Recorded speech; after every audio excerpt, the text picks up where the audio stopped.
Welcome to Turnpike Sports. I'm Dave Weishuttle, and as always, I'm joined by my producer and co-host, Doug Weishuttle. Well, the Super Bowl's set. It's not the teams that a lot of people thought it'd be. It's the Rams and the Bengals, and congratulations to both teams. I'm actually kind of glad to see Stafford in the Super Bowl. After all those years of in Detroit, he comes into L.A. the first year and leads them to a Super Bowl. I know, some pretty good storylines. I mean, there's Stafford, there's the Bengals themselves are great storylines. I know some books preseason had them a total wins of 6.5. Yeah. And wow, what a year. Well, the previous year they only had 4 wins. I think also there's some weird stats being thrown out now. You have that's all you're going to hear Burrow these next being 2 the weeks. first overall number 1 pick quarterback to go to the Super Bowl.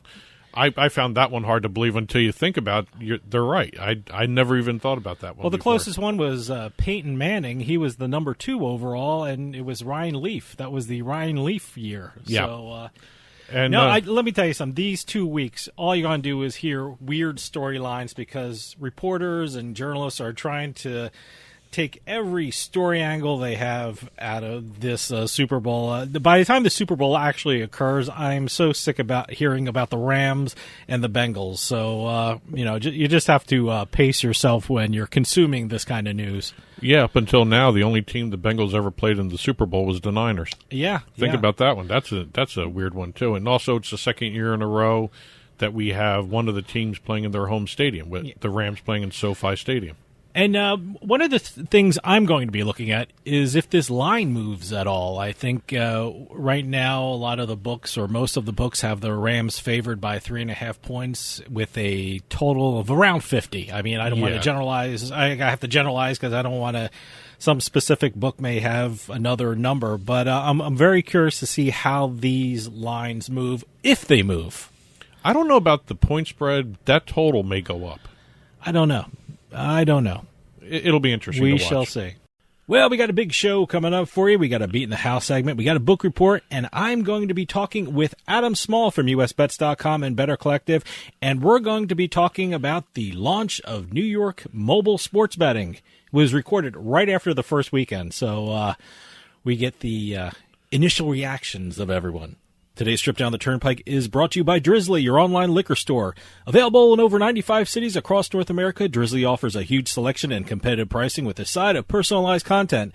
Now there's no need to leave the house. Get alcohol delivered in less than an hour by Drizzly. Head on over to Drizzly.com and order today. And now get $5 off your first order of $20 or more when using our promo code DRINK19 at checkout. Shop beer, wine, and liquor with Drizzly.com. Exit 1. All right, today's Exit 1, we're going to focus on 2 of the biggest states to launch, which was Arizona and New York. Arizona had 3 months' worth of really great sports betting reports, September, October, November. They have become the quickest, well, I shouldn't say this anymore because what we're going to be talking about in a minute is going to change that. They were the quickest to the $1 billion market handle. They took 3 months to do it. It's an amazing market. Arizona is doing incredible things with sports betting. Well, it's going to keep growing, too, because as more and more books come online, there's also when the sports teams launch their retail books. I know we got the Arizona Cardinals getting a BetMGM book in their stadium. We've got some of the basketball teams having FanDuel and DraftKings books. Even in the book report, we talked about one of the cities, I think it was Tucson, increasing the size of one of their arenas so that the indoor football league team there could actually go get a sports betting license. So we're seeing, some of the growth in Arizona very quickly. I don't think anyone's really surprised about it. I think it's actually really great to see. Yeah. They hit $1.2 billion officially for the first 3 months in operation, September, October, November. They're also the 6th state to hit the $50 million revenue mark. They joined New Jersey, Nevada, Illinois, Pennsylvania, Michigan in that area. Like I said, Arizona has been so quick to these special marks in the sports betting industry. It's great to see what an incredible future. But, I know the next sports market you're going to be talking about, especially when they just launched their mobile sports betting industry couple of weeks ago. But is that what you're going to talk about, New York? Well, Arizona held the record for quickest to $1 billion for about a day. Yeah, for about a day. New York has reported their first 2 weeks of numbers.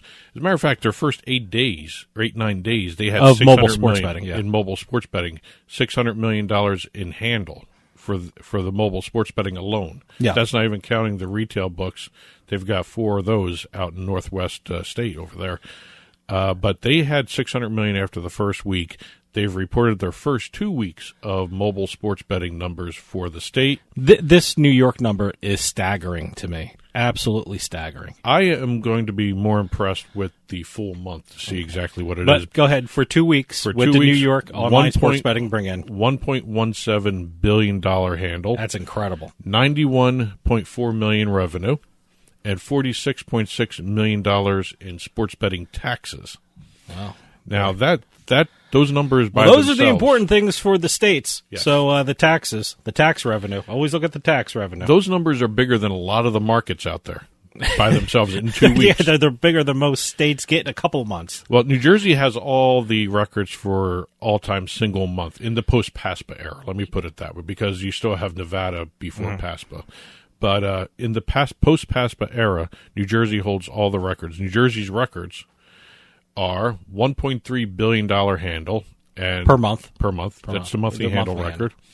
New York's right there with 1.17. They're going to break that. Yeah. New York's going to break that. They're going to break that next week, probably. Well, let's be honest. New York's going to break every one of New Jersey's records, I think. Well, the one record that they may not break, possibly, could be the $115 million revenue. That's dependent upon the bettors themselves. If they actually have a good month in the last 2 weeks, that's more a great than they're point. having, we may not see the $115 million. Like I said, we have what right now after 2 weeks we had $91.4 million. That could fall. Yeah. I mean, in you know the what? third week here. The operators, the sportsbook operators, the mobile sportsbook operators in New York must be very, very happy.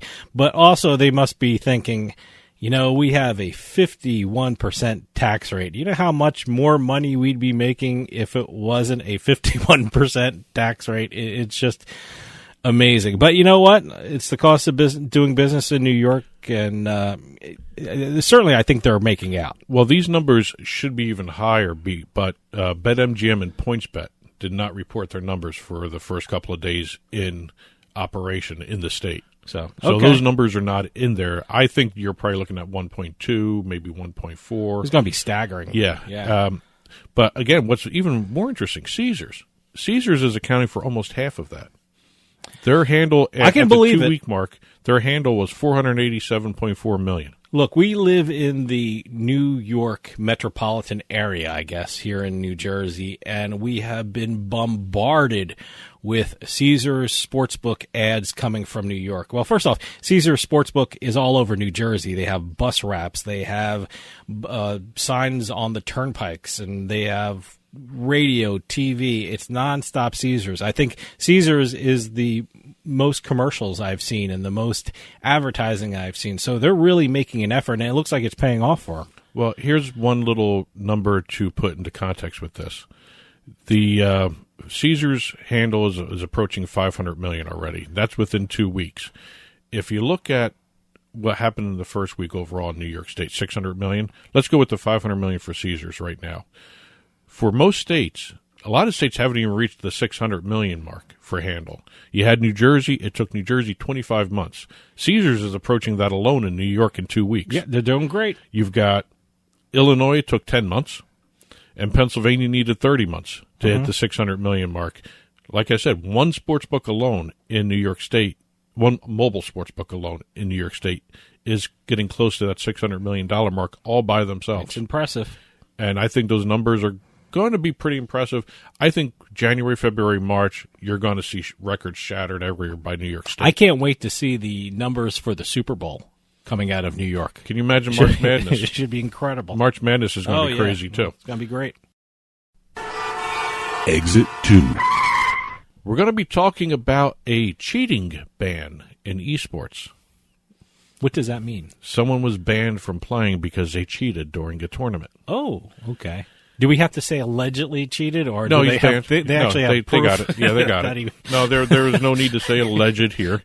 No, it's it's already been tried and convicted, if you want to put in those parlance. Okay. Yeah, the legal stuff. But this is the first Valorant player ever suspended.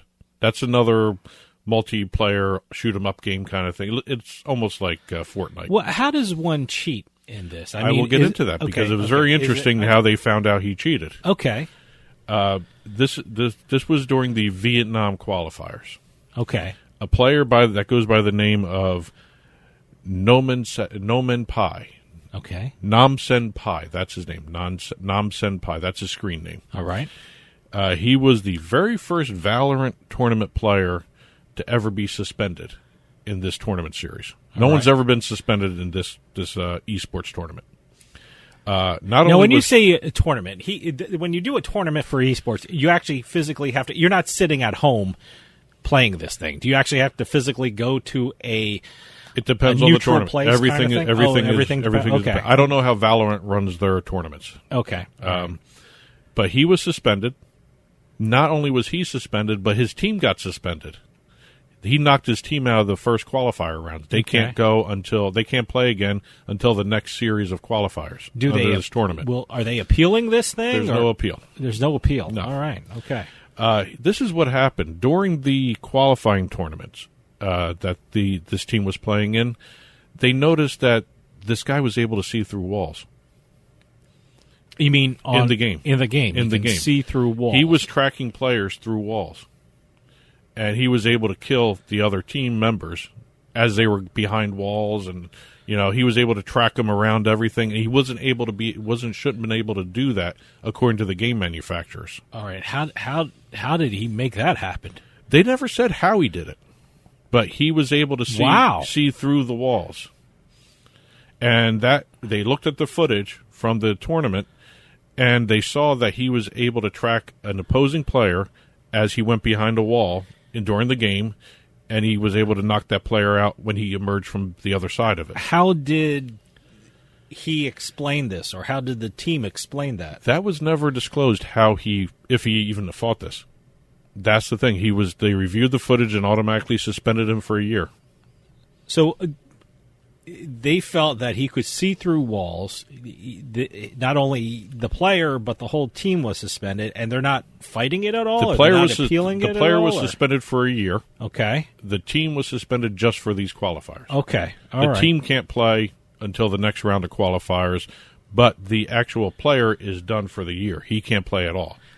So I'm wondering what happens after that. Does the officials take a look at that? Do they look at the software? Very, very interesting situation here. I've never heard of that before. The one thing I'm curious about, and it was never disclosed, was who brought this to the attention of the tournament officials. Is there a flaw in the software? If it's a flaw in the software, wouldn't it be, Wouldn't be exploited by other people? Yeah. Hey, if I can see through walls because something's wrong with the software, I should be able to see through walls because it's not my fault. Well, we'll see exactly what happens moving forward. I've never heard of that before. But according to the officials in the tournament, it wasn't supposed to be able to happen, so he did something that allowed him to see through the walls. They suspended him for the year. And they have actually acknowledged that there is a rampant cheating problem going on in some of these tournaments, and they're trying to figure out how to handle that. So moving forward, we may see some other changes to esports tournaments that will affect how people play them. Exit 3. And it seems we can't go a show without talking NFTs or cryptocurrency, so we're going to talk both. Okay. In this one exit, we have an NFT casino launching in El Salvador, and this is the country acknowledging this. They confirmed this, that they are launching the first virtual casino where guests will be able to play as well as buy and sell NFTs in the casino. Okay. This will be run... So how do they play at the casino? Well, I'll be getting into that because there's also a brick-and-mortar component to this as well. Oh, okay. This will be run by Astro Babies. Astro Babies. That's the name of the company. Great name. And the name of the casino will be, obviously, Astro Casino. All right. They're going to have a land-based casino counterpart. That's going to have slot machines, table games, a poker room, as well as a gaming area, restaurant, DJ, it'll be just a full-blown casino. Now, this is in El Salvador, right? This is in El Salvador. Okay. The virtual version will be connected to it in some way, shape, or form. They haven't really gone through exactly where you can actually play this. Do you have to be on the casino grounds? They haven't explained that one yet, whether or not you have to be inside the casino to do this. But the online version of this casino will feature a marketplace that will allow the selling, buying, and auctioning of NFTs, and it'll be on the Solana blockchain platform. Okay. First of its kind, never been done before. Kind of a unique thing in the world today in terms of metaverse, land-based, all that stuff, NFTs. The other interesting event going on is a crypto poker tournament. Now, before we get into this, it's not using cryptocurrency. Okay. It's sponsored by a cryptocurrency. Okay. It's the first one of its kind. It's a charity event. It's going to be on Poker Go. Okay. And it's going to be the Storm X first ever invite-only poker tournament. They're going to have professional poker people, NBA stars, cryptocurrency pioneers. I don't even know what a cryptocurrency pioneer is. Right. I'm assuming it's cryptocurrency inventors. I guess so. Yeah. And it'll be held on March 3rd and be streamed on YouTube, StormX's official website, and also all the various social media outlets. Okay. Tournament buy-in is $5,000 with a one-time rebuy of $5,000 to get back in if you want to do that. And all this is, I guess I would call it standard currency, right? I mean, it's $5,000. It'll be U.S. dollars. Okay. It's held in.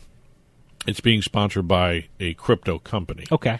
There was talk about cryptocurrency being used at one time, but I think they've settled on just using regular U.S. dollars. That's the next thing in casinos, whether cryptocurrency can be used. I mean, it's probably a couple years off, but I guess the states and the regulators have to look into that now. I don't know how much cryptocurrency is legal in Nevada just yet. I mean, there are certain ones that are legal. There are certain ones that aren't. That's what I mean. I think regulators have to start taking a look at that. But it should be interesting where this goes with the brick-and-mortar casinos in the U.S. Well, this will be held at the Aria Resort and Casino, which does, I believe, accept some cryptocurrency really? I didn't know in certain areas. I'm not on the casino, but in the actual resort itself. Okay. So it'll be interesting to see exactly what happens. Exit 4. And I think for the last exit, the NFL really can't go back now after allowing sports betting because of what just happened in 2021 with their sponsorship numbers. They just set a record in terms of sponsorship dollars for 2021, and a lot of it came from the gambling firms. I certainly believe that with the deals they're making, and again, the television commercials during football games is just incredible. The NFL took in $1.8 billion in sponsorship deals in 2021 alone. Wow. Gambling, let's see. Now, does that count toward, there's a lot of pregame shows, the local pregame things. I mean, the Jets have one, the Eagles have one in the East Coast. I know the Eagles is sponsored by it really depends PointsBet. I know the Jets one is sponsored by WynnBET. Yep. Does that figure into these things? Everything figures into it. And also, you also have the the naming rights for the Superdome, Caesars. Oh, the stadiums? Yeah. Oh, my God. You got also the Fubo Lounge in the Meadowlands. Sure. That's coming with the Jets. I mean, as soon as that launches, that's going to be there. But oh, my God. You go to a football stadium. Buffalo Bills. You look around and you see all the signs for sports books. Well, the gambling firms added to a lot of the sponsorship money. The league realized a 12% increase between the previous season and this season in terms of gambling dollars. The biggest increase in NFL sponsorship deals was due to, and listen to this list, lotteries, sports gambling, casinos, but the major contributor was tech deals still. Verizon. Verizon is still the largest sponsor of the league, $300 million. Microsoft has the $100 million a year deal with them because they supply all the tablets. Okay, yeah. And you got to think, some of this isn't all cash. Some of it's product, too. Sure. Anheuser-Busch does more than $250 million. But those numbers, you add in the sports gambling deals, not only just the sports betting, but casinos and also the lottery deals that they're doing. I know some of the teams have not only the sports betting deals, but the casino deals where they have the branded games. Oh, sure, yeah. I saw the Jets have one. The Steelers have a branded game. Jets have one with BetMGM. Yeah, the Eagles, Steelers. I'm not sure. I can't remember, especially with the live dealer. Something was like 21, or I can't remember if that was the Jets or the Eagles. The Eagles and Steelers have deals with Unibet. Okay. And the Jets have one with BetMGM. Okay. So we're going to start seeing those more often, too. But, again, they can't go back now. If they're seeing the money coming in, they're going to go full bore now. And today's trip down the Turnpike was brought to you by Drizzly, your online liquor store. Available in over 95 cities across North America, Drizzly offers a huge selection and competitive pricing with a side of personalized content. Now there's no need to leave the house. Get alcohol delivered in less than an hour by Drizzly. Head on over to drizzly.com and order today. And now get $5 off your first order of $20 or more when using our promo code DRINK19 at checkout. Shop beer, wine, and liquor with drizzly.com. And as always, you can get in touch with Turnpike Sports by calling or texting us at 609-512-5910. That's 609-512-5910. At Turnpike Sports is the show's handle on Facebook and Twitter. At Turnpike Sports Radio is our handle on Instagram. And as always, our email address is info@turnpikesportsradio.com. And don't forget, you can listen to the show via Spotify, Amazon Music, iTunes, radio.com mobile app, as well as Stitcher and YouTube. You can also watch us on your smart TV, Roku, Amazon Fire, Apple TV. Head on over to turnpikesports.net. You'll be able to watch our video channel there. Well, we got a big show coming up for you. We got a Beat in the House segment. We got a book report. But right after this, I am talking with Adam Small from USBest.com and Better Collective, and we're going to be talking about New York mobile sports betting. I talked to Adam right after the launch of the mobile sports betting market in New York, and very interesting conversation with Adam, as always. So stick around. We'll be right back with more Turnpike Sports.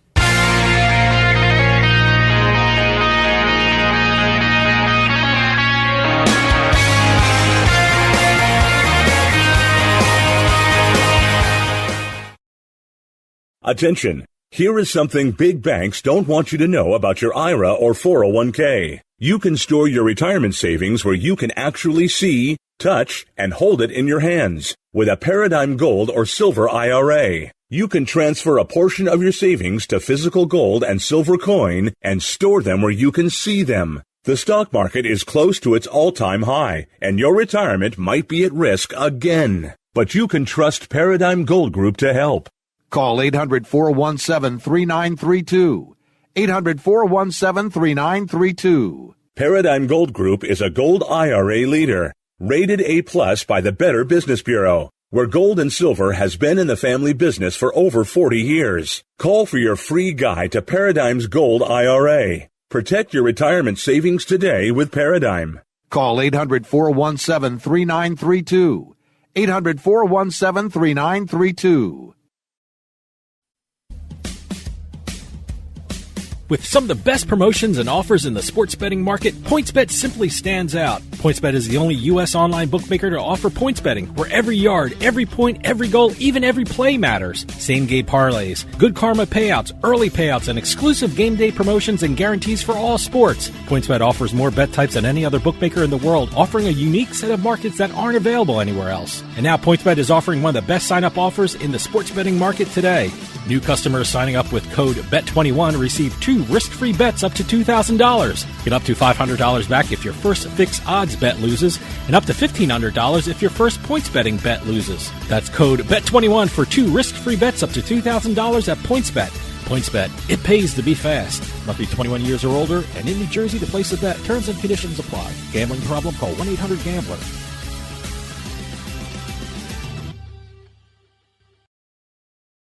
Attention Medicare recipients and anyone turning 65. Medicare has approved new benefits not included with original Medicare and older Medicare Advantage plans. You may not be getting all of the benefits you're entitled to, including in-home aids, telephone appointments with your doctors, home-delivered meals and prescriptions. These benefits may be available, and it's a free call to enroll. The new plans may also offer free eyeglasses, free hearing aids, free wellness visits, and gym memberships. Call the Medicare benefits line now. It's easy. Call 800-217-1797.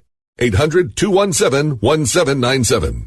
Find out if you're eligible for new benefits like meal and prescription delivery, in-home aids, and telemedicine. Some plans may have a $0 monthly premium or zero copays for big out-of-pocket savings. Not all Medicare Advantage plans are alike. The new plans have more benefits for many people. Call 800-217-1797. 800-217-1797. 800-217-1797.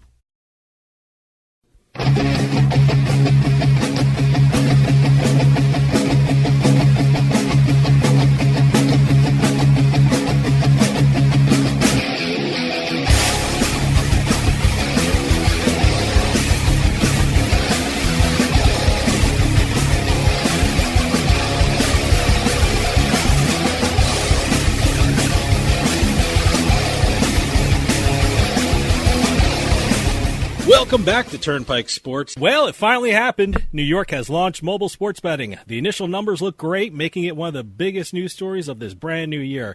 So what's it all mean for the sports betting industry in this country? Well, whenever we have questions about the gambling industry, we talk to our favorite returning guests from Better Collective and USBets.com.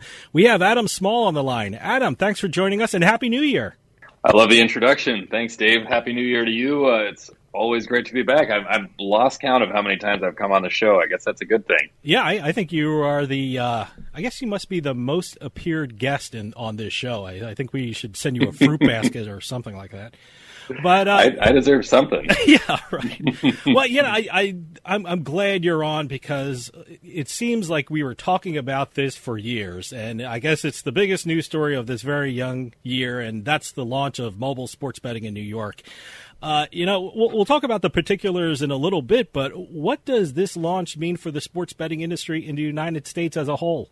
Yeah, it's a good way to come into the topic because I think psychologically, the addition of New York is just so huge, and it kind of reminds me of a little over 5 years ago when DFS was having its whole year or so of going through trying to get legislative victories in a number of states after that the industry fell into a bit of scandal in late 2015.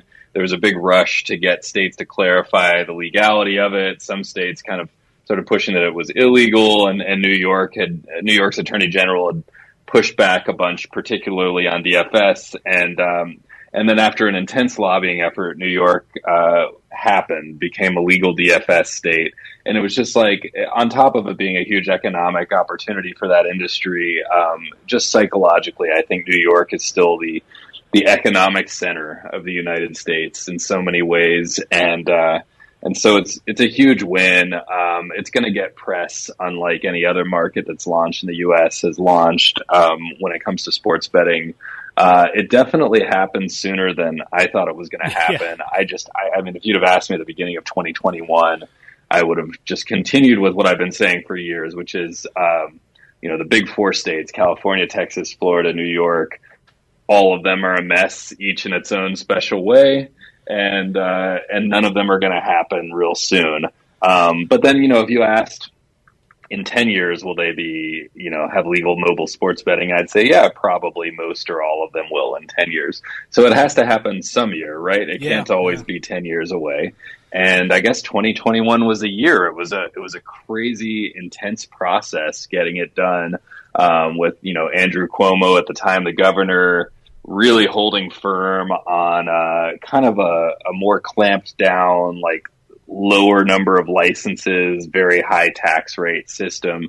But I think we ended up with something okay there where, even though there are only a handful of licenses that were granted, there are enough brands within those licenses that we're getting a decently competitive market off the bat. And it's really exciting. I think it's going to be huge. I think it's going to be a great thing for the people of New York who, like to bet and have been either forced to travel to nearby states to do it or bet offshore, that now they have legal options where you have recourse if something unfair happens and you're going to get your money back when you hit the withdraw button. So I'm really, really happy about it. And obviously for us as a business opportunity, marketing to that state is the biggest one that we've had to date here in the U.S.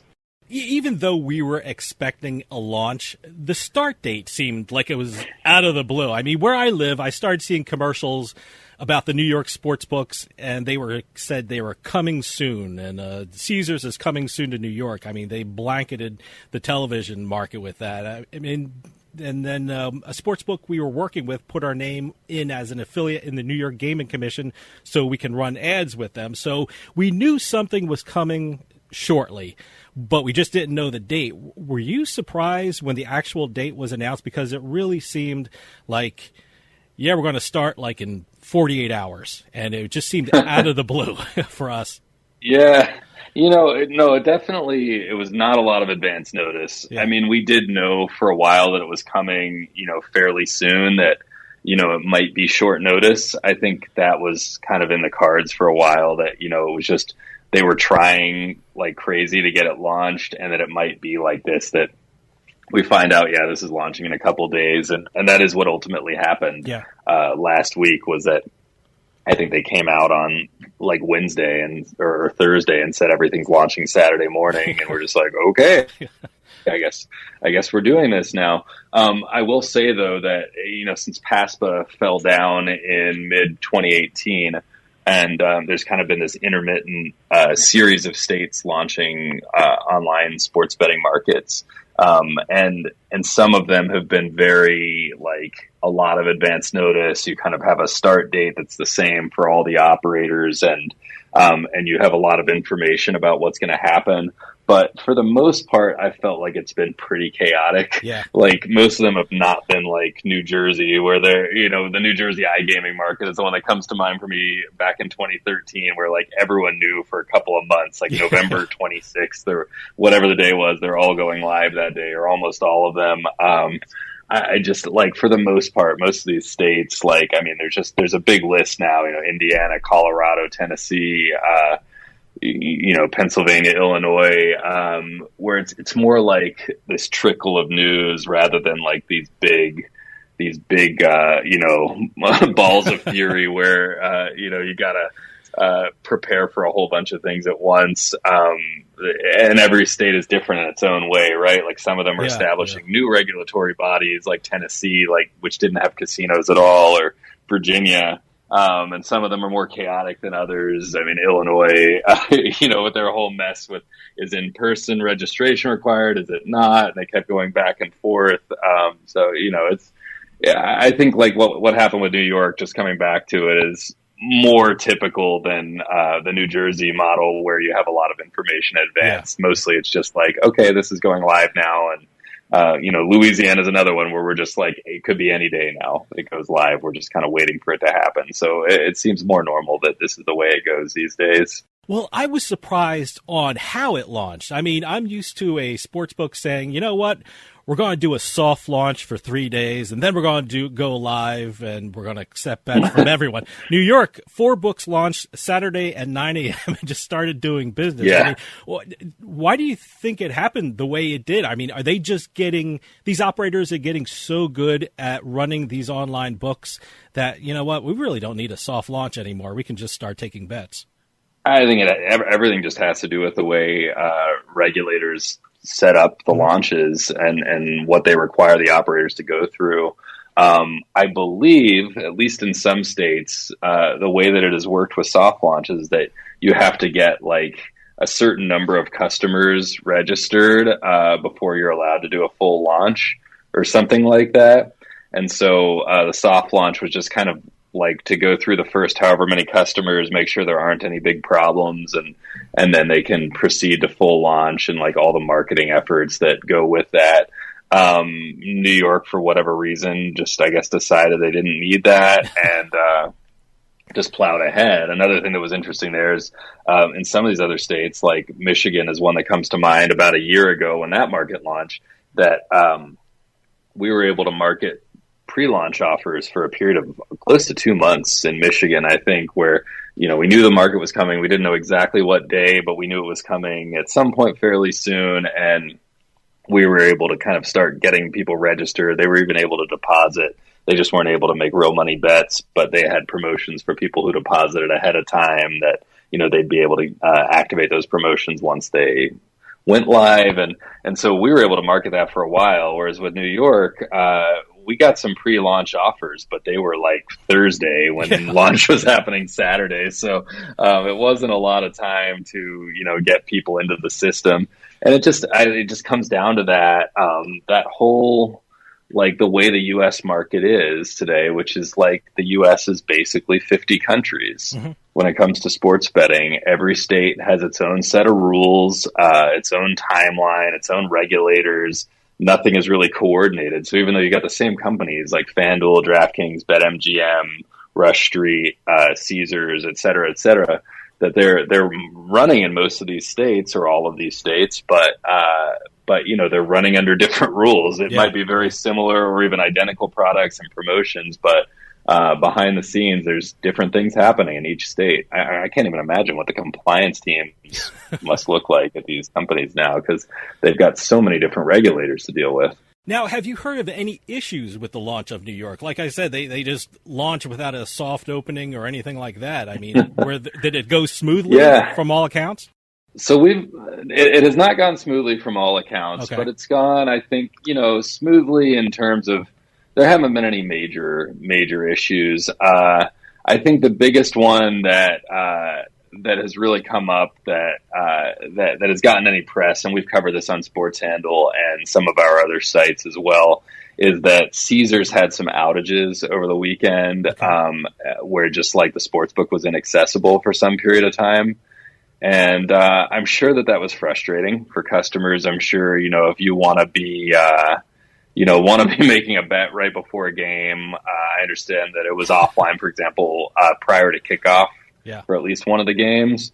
If you want to make a bet right then, or if, you're trying to track in-game and want to make in-game bets and you're not able to access the book, that probably hurt business for them. Maybe some people even went to competitors during that time for that reason. And that's, I'm sure, Caesars is probably more frustrated than anyone that happened. But I don't consider that a major issue. It's kind of like a business issue for them that their book was down for a period, not so much like a launch issue or a regulatory issue, or for your listeners who remember when New Jersey iGaming launched back in late 2013 and online poker, and it was like you couldn't even get the sites to figure out what state you were in. I still remember this, like the site that we used to own and were running at the time, Pocket Fives. In the New Jersey community section, there were people in there that are like, here's how you can play online poker. You have to set up 2 internet routers in your house and triangulate between your cell phone and these 2 routers. And then you contact support and say this.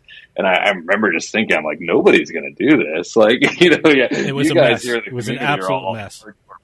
Players, but is your uncle that wants to play a sit and go going to go through all this and go to Walmart and buy another router or whatever? That's just never going to happen. So thank goodness for GeoComply coming in and figuring out all these problems. And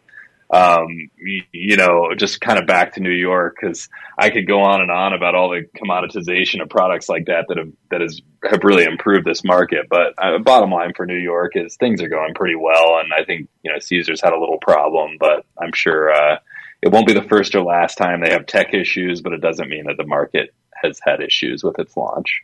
Now, for the launch in New York, only 4 books launched on the first day. What was the reason for that? Did the other 5 books not have their platform set yet? Any other reason why the other books didn't launch at the same day? Yeah, it was, it was all fairly opaque from our point of view in terms of why some books got authorized and others did not. I'm sure, particularly just thinking about BetMGM, as big as they are and as many states as they're in, and as as much effort as they're putting into being a top competitor everywhere, I'm sure it was disappointing for them to not be able to launch at the same time as their top competitors. But the reason why is quite unclear to me. We've been following it. We've been trying to get information about when those launches are going to happen for the other sites.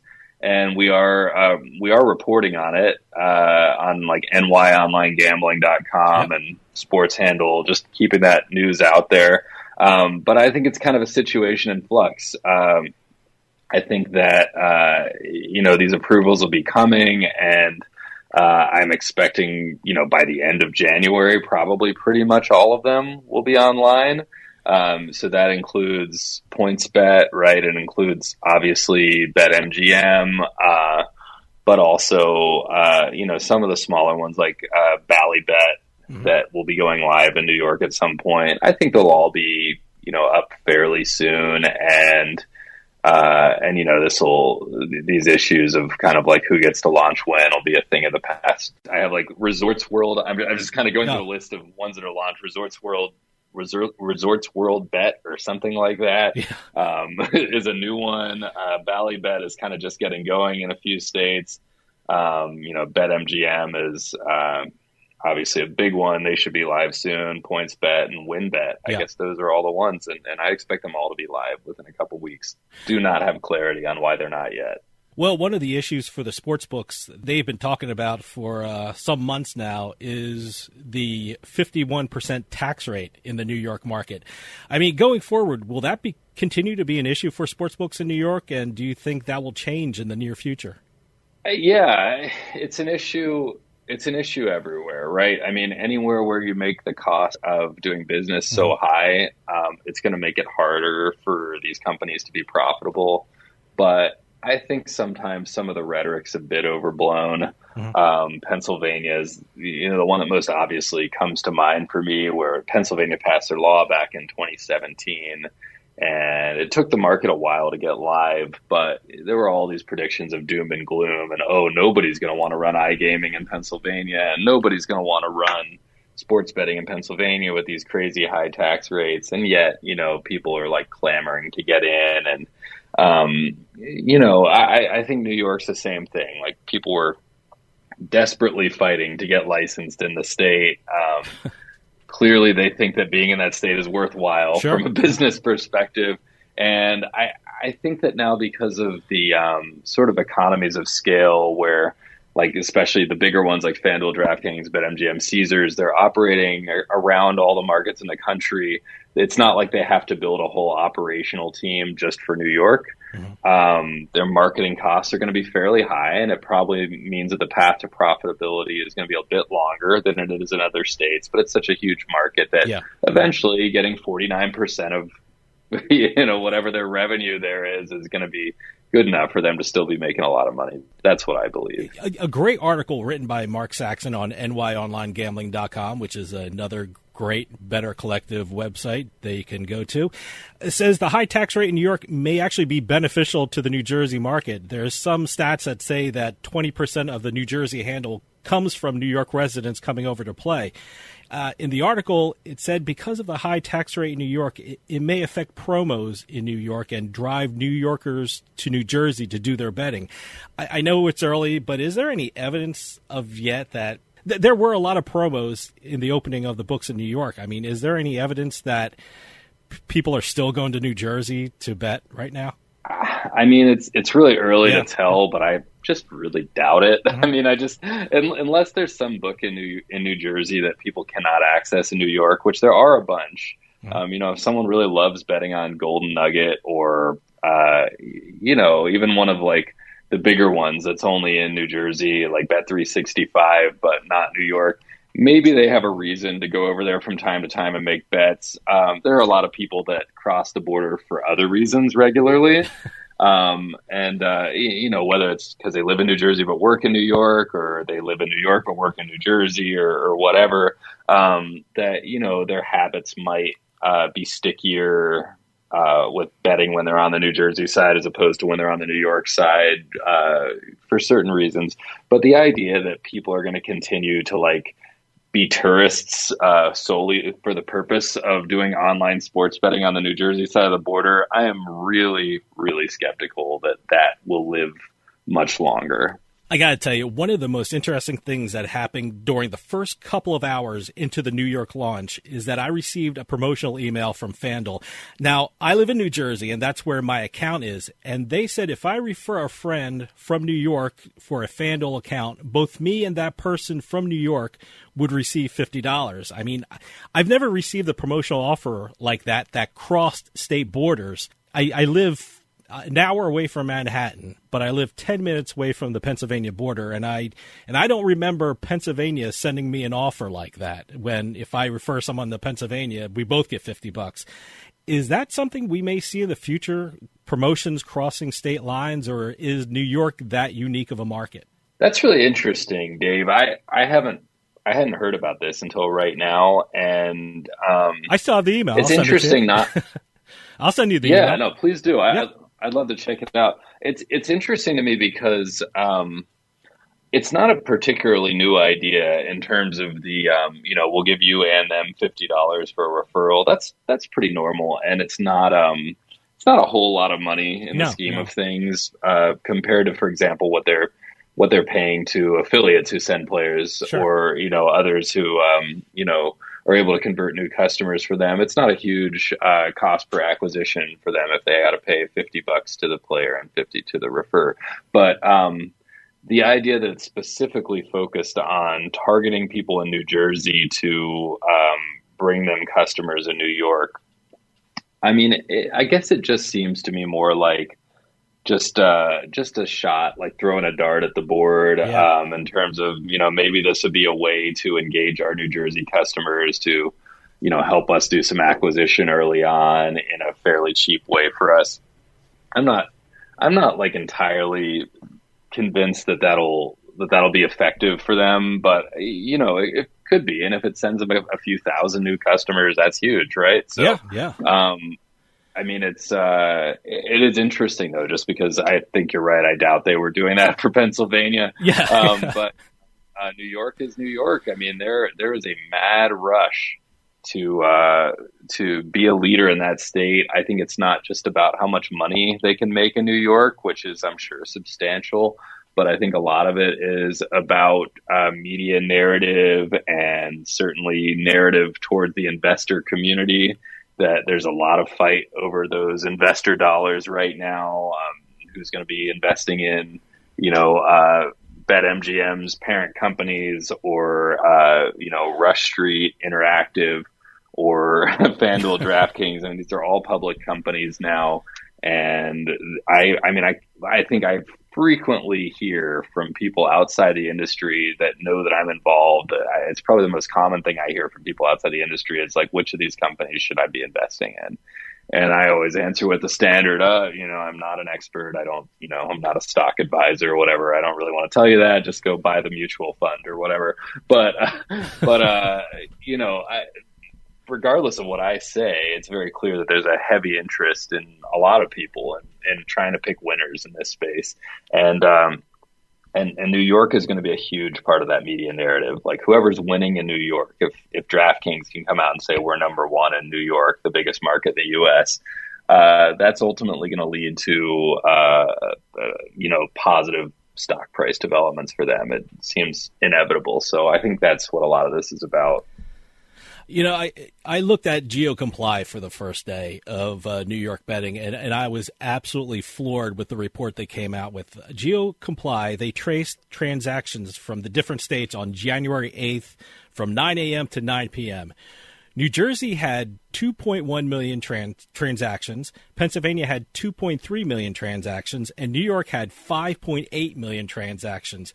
They also did a report on the 5 boroughs of New York over the first weekend, and it had over 8 million transactions in the first weekend alone. And that's even more than some states. How should we look at these numbers? Is this a sign of things to come, or is this basically a shiny new toy and the numbers are going to come back down to earth in a couple of weeks or months? Oh, no, I think it's going to get bigger. I mean, I think, any market when it first launches is, going to take some time to get to maturity and get the, amount of customer base that should be kind of its plateau level, or, where it has steadier growth, but not explosive growth. So, we're nowhere near that in New York yet. We've only been live for less than a week. And, I think these numbers are going to grow more, but I did see, we published an article somewhere in our network. I can't even remember where, that was about how, it appeared that as of day one, New York was already a bigger market than New Jersey Yeah. in terms of handle, which that did shock me. I will say that shocked me, Dave, because New Jersey is pretty big. I mean, New Jersey is, the biggest sports betting market in the U.S. in terms of handle, I believe. It's eclipsed Nevada, which a lot of people weren't sure it would ever do. And it's doing, it's got a very well-developed market with, I think, around 20 different sports books live there. And so it's very, it's a non-simple thing for a new state on its very first day, with only a couple of days of marketing ahead of launch to surpass it in handle. I think it's a credit to these operators really being ahead of things, and also, of course, in the case of FanDuel and DraftKings, they've got huge databases of DFS players that they were able to market to right away and try to get them in the door on day one. And so, it's a combination of factors. But I would say if you'd have asked me a week ago, will New York do more handle on Saturday than New Jersey, I would have said no way. So that's pretty good. Now, mobile sports betting just started in New York, but there's already legislation to expand it to stadiums and racetracks. Do you think that allowing mobile sports betting opens the floodgates for the gaming industry in New York? I mean, can we expect online casinos now for New York, or online poker, or is this just the beginning for New York? I'm not holding my breath for any of that. I do think eventually online poker will be a much more normal thing to have legal in states around the U.S., whereas right now it's only in a few states.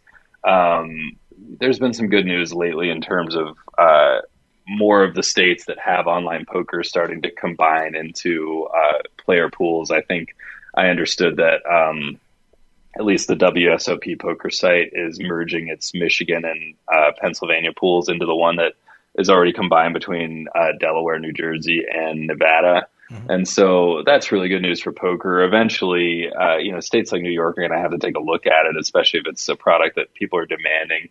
But it's just not something that people are focused on right now. And so I'm not really expecting proliferation right away.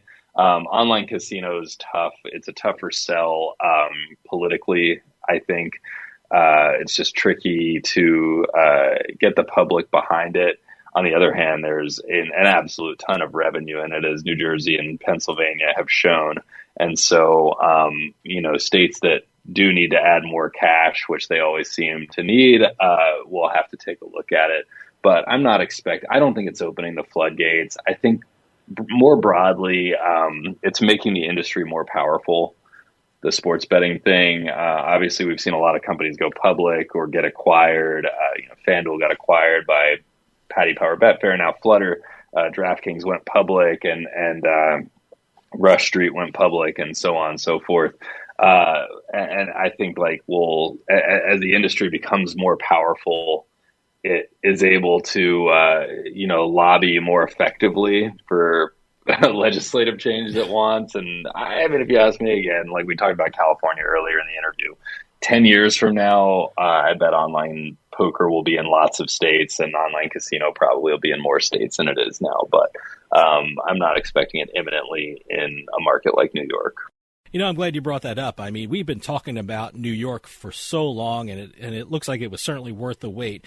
But you, as a person in the gambling media, what do you think is the next state we should be looking at? What is the next big market for the sports betting industry? Well, it's going to be an interesting year, 2022, because there's ballot initiatives coming up in a number of big states. And we know already that Ohio is coming because that law's already passed. That's a big state. That's a top 10 market in the U.S. But I don't think anybody thinks of Ohio as like a marquee U.S. state, right? Like they're not looking at that the way they look at New York or California or even Florida, Texas. So I think Ohio is exciting, and Ohio will be a good market, kind of similar to Michigan or Illinois once it gets fully going. But in terms of those top 4 markets or just other top 10 markets, I think the election season, I guess particularly November of 2022, when the main U.S. elections happen for Congress and all that, the ballot initiatives are going to be a really interesting thing to keep an eye on in this industry. In my state where I live, Georgia, We've got something coming up, potential to vote on this. I think it's happening this year. And California's got a number of ballot initiatives that are trying to make their way to the ballot.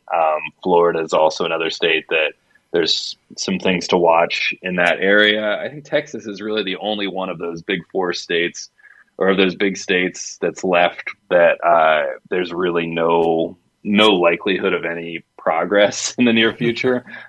Despite it being a state of like 20 million people or whatever, Texas's legislature only meets every other year. So I don't believe the Texas legislature does any legislating in 2022, which makes it hard for anything to happen there. So Texas put at the bottom of the list. California and Florida and Georgia and North Carolina are all kind of like top to top-ish states to keep an eye on this year. So as we start this new year, what are some of the issues and stories that we should be looking forward to in the sports betting industry? I mean, like, will esports continue to grow? Will peer-to-peer betting take hold in the industry? What are some of the things that we should look forward to in the new year?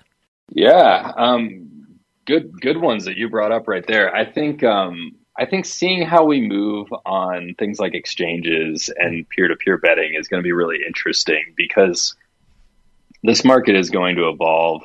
I think the peer-to-peer model, or sort of like the trading model of sports betting, is something that's going to take off in the U.S. I'm not sure exactly what form, but there are at least a couple of businesses out there focused on this already, Sport Trade and Profit, among others. And I think that it's going to be something to watch over the next year or two.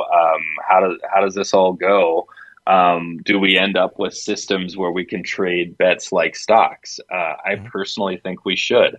I think it's actually one of the flaws of sports betting as it exists today.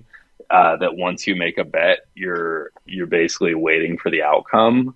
Or sometimes you have that direct cash out option on the sports book, but it's usually at a pretty crappy price. Kind of reminds me of like playing Deal or No Deal, watching that show, and they'd offer the deal, but it was always just like, so far below expected value. And the purpose was to try to get people to keep gambling, obviously, but it's not the best option. I think it would be much better if there were a very clear system for, just valuing and revaluing quote unquote investments you've made into players and teams and outcomes on a given day, to the point where, like, let's say I bet, the Patriots to win on this weekend's game. And, if they, I'm buying stock kind of in the Patriots win, and my stock goes up to whatever its maximum value is if I just hold it to the end and they win, but I also can sell it prior to then and get something less than that, if there's some other investor willing to buy it at a certain price. I think, Predictit's kind of like this, I guess, the U.S. exchange, for, political outcomes and stuff like that, but it's very limited. So I think that's coming for sports betting. I think peer-to-peer betting, the exchange model, all that stuff is going to be interesting to watch. I'm not sure it's like super imminent. Like, I'm not sure there's going to be major developments on those things in 2022. But another thing that I would like to keep an eye on this year that I think is very interesting is just the continued growth of the U.S. entrepreneurial ecosystem in this industry. I think it's very interesting. I mentioned Profit a minute ago. That's actually a company started by a couple of fellow Vanderbilt graduates, so I've been following it with interest. But there are all kinds of companies being launched in the space, particularly here in the United States, that are filling various needs in the United States as this market continues to grow and emerge. And that's an area that's of heavy interest to me, just like what kind of businesses are being started and growing and getting acquired. And I think this is going to be a big year for that. Adam, we're running out of time, but can you give out some of the Better Collective websites that people can go to and read about some of the big issues in the gambling industry? Of course. So my team reports on sportshandle.com, usbets.com, and a number of state sites, including njonlinegambling.com and nyonlinegambling.com, as well as a number of sites that end with bets, like TN bets in Tennessee and Penn bets in Pennsylvania, MI bets in Michigan. So any of those sites, you can find our reporting. You can follow us on Twitter at sports_handle or US_bets, and keep an eye on our content. So definitely appreciate the opportunity to plug. Adam Small from Better Collective and USBets.com, thanks so much for coming on and talking about the recent launch of mobile sports betting in New York and the other big stories in the gambling industry. It's always great to get your perspective on what's going on in the gambling industry, and we look forward to having you back on real soon. Thanks as always. Thank you, Dave. Thanks. Stick around. We'll be right back with more Turnpike Sports. 1, 2, 3, 4.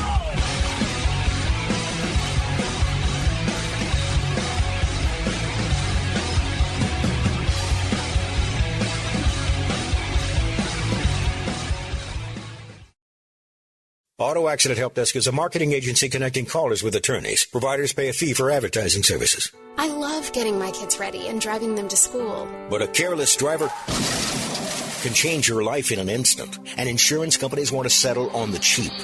Auto Accident Help Desk connects victims with powerful lawyers. They fight for you. I called Auto Accident Help Desk and got help for my pain and suffering. Don't let an insurance company take advantage of you. Our attorneys fight and beat big insurance every day. Call 800-297-9766. 800-297-9766. If you've been injured in an automobile accident in the last 6 months, you owe it to yourself to make this free call with no obligation. We're available 24/7 to help you get the money you deserve for your pain and suffering. Auto Accident Help Desk helps accident victims like you every day. Call 800-297-9766. 800-297-9766. 800-297-9766. The IRS is the most powerful collection agency in the world. I couldn't sleep. We were being audited. They do not give up until you pay. They put a lien on my house. How about you? Do you owe back taxes? Call Tax Solutions now and get some help. For a limited time, the IRS offers a tax forgiveness program called the Fresh Start Initiative. Our team can make it easier for you to pay back taxes, avoid tax liens, and get a fresh start. Sometimes you just need a second chance. I call Tax Solutions now, and they got the IRS off my back. At Tax Solutions Now, our affiliates are all accredited by the Better Business Bureau and members of the National Association of Tax Professionals. We saved our home and overcame the most powerful collection agency in the world. Time is running out. Call Tax Solutions now. Call 800-299-1132. 800-299-1132. 800-299-1132. 800-299-1132.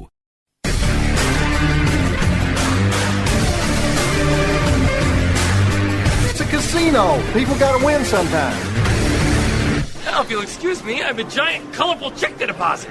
Beating the House is brought to you by BetMGM Casino. Play your favorite casino games at BetMGM Online Casino. Slots, table games, live dealer games, everything you love about Atlantic City and Vegas, all online at BetMGM. Don't wait. Join in the fun now. Go to BetMGM Casino, create an account using our promo code Turnpike, and become a verified player. New players get $25 free when signing up, plus a first deposit bonus up to $1,000. That's promo code Turnpike at BetMGM.com for a 100% deposit match up to $1,000 plus $25 free. Grab a lion's share of the fun at BetMGM.com. Must be 21 years or older to place a bet. Terms and conditions apply. Gambling problem? Call 1-800-GAMBLER. And welcome to another edition of the Beating the House segment on Turnpike Sports, where we discuss the slot jackpots, the online winnings. We talk about the bad beat jackpots. We talk about any kind of casino winnings or lottery wins that we get press releases for. And please keep those press releases coming in. We're getting a great response. info@turnpikesportsradio.com, and we'll continue doing this segment, reporting on all the big winners around the country. We're going to start off this week in New Jersey, Atlantic City to be exact. Is this the Golden Nugget one? Because this made the news. This made the news everywhere. This was actually the very first $1 million jackpot in New Jersey for 2022. We're going to go to the Golden Nugget, Atlantic City, where Dave J. won over $2.8 million at the Golden Nugget. He placed a $6 bet on a penny Monopoly money grab slot machine and won the progressive jackpot. Wow, $6, huh? A $6 bet won $2.8 million. Wow. And again, it's another variation on the Monopoly slot machines that are out there. Monopoly games pretty much pay out all the time. For me, anyway, I've noticed. I mean, people may have other experiences with it, but Monopoly games are pretty fun. I don't know what the Monopoly money grab one is. Well, according to Scientific Games, who is the game manufacturer, the game features the thrilling money grab feature. Thrilling, okay. What's thrilling about it? According to the website, randomly a full stack of wilds lands on the reels. Mr. Monopoly will make it rain. That's the little animated guy comes out. That's the old guy in the tails and top I won't hat, call him right? an old, the senior citizen. Okay. Wow. He will be he'll appear and start throwing money down on the screen. Okay. Is that what happened to Dave J? It's not clear whether or not he hit the Mr. Monopoly one or the hit and win mechanic with a twist feature. Okay. Yeah, there's a couple different features here. They combined, from what I was reading, they combined about 3 different slot features from different games and put them into the Monopoly game. I mean, they do about maybe, I think there's like 30 different versions of Monopoly. Yeah, is this a pretty new version of the Monopoly it came out game? towards the end of last year. Okay, this is pretty new then. Yeah, and right. Like I said, Monopoly is one of those games that I've always had good luck with. Monopoly, what is it, Divine Fortune, and Wheel of Fortune's a pretty good slot machine too for getting some money back. So I've had good luck with these things. I have to admit, the Wheel of Fortune machines seem to pay out more on the brick and mortar side than the actual online side. Mm-hmm. I know the Buffalo games pay out both sides. And Divine Fortune is online. That's crazy. That always pays out. Is Divine Fortune in the brick-and-mortar casinos, too? No? I've never seen Divine Fortune in a brick-and-mortar. That's an online-only slot, from what I understand. Oh, okay. There are games like it in the brick-and-mortar, so you have to take a look around. But I've never seen a Divine Fortune in a brick-and-mortar casino I'm going to take a look around for that. Last year, 5 jackpots exceeding $1 million were won in an Atlantic City casino or a New Jersey online gambling site. So New Jersey had 5 millionaires made playing slots last year. This is for the entire year? That's for all of 2021. This one, the $2.8 million, was the first one in 2022, which means if 5 is any indication of how many we're going to get, we may see 4 more pretty soon. Or good. I hope we get more throughout the year. I hope there's more. Be interesting to see exactly what pays out next, whether it's going to be an online game or a brick and mortar. I'm always curious to see the next million slot jackpot for that. Going across the country to Las Vegas, we're going over to the Fremont Hotel and Casino. We've had the Fremont Hotel on a couple times because they've had some big winners over the past couple of months we've been doing this segment. We are now going to be talking about the Wheel of Fortune slot machine that you just brought up. I just mentioned that. All right, look at that. We have a guest who chose to remain anonymous. Did a $5 bet. Okay. And hit a jackpot of $1.1 million after playing only 10 minutes. See, I love stories like that, 10 minutes and you get $1 million. I like the stories where, you're down to your last dollar, you're walking out and you figure you might as well throw the dollar into the last slot machine in the casino and you win big. So great stories like that. You want to hear something a little freaky about this? Okay. The guest was from Hawaii. All right. The previous jackpot winner at this Boyd Gaming Hall was from Hawaii. Oh, okay. Both won over $1 million jackpots. One was a $2 wager, though. This new one was a $5 spin.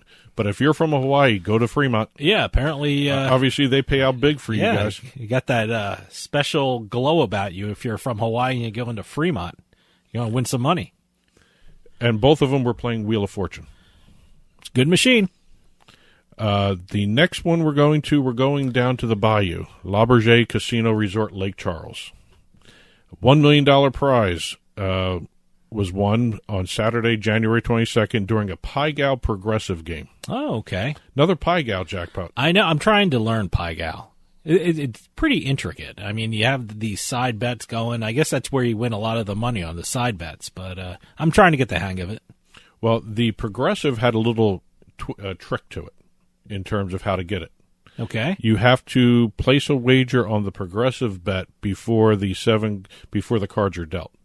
This has to be a pre-deal bet.